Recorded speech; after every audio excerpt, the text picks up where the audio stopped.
अस्सलामुअलैकुम, आप देख रहे हैं के न्यूज HD में हूं हारिस अली शाह गिलानी। चलते हैं आज की अहम खबरों की तरफ। लिए चलेंगे रिनाला खुर्द।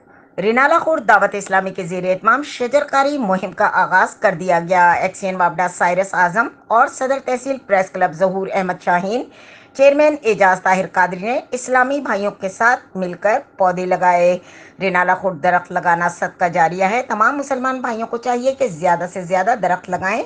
दावत इस्लामी के भाइयों ने शहर भर में शजरकारी मुहिम का आगाज कर दिया है। अब तक हज़ारों की तादाद में पौधे लगाए जा चुके हैं। दरख्त लगाना सदका जारिया है। एक्सियन वापडा साइरस आजम तहसील प्रेस क्लब के चेयरमैन एजाज ताहिर कादरी, सदर जहूर अहमद शाहीन, सरफराज अहमद भट्टी, चौधरी इमरान खुशी और वापडा के एहलकारों दावत इस्लामिया के भाइयों ने मिलकर पौधे लगाए। मजीद खबरों और अपडेट्स के लिए हमारे साथ रहिएगा। तब तक के लिए अपना ख्याल रखिएगा। अल्लाह हाफिज।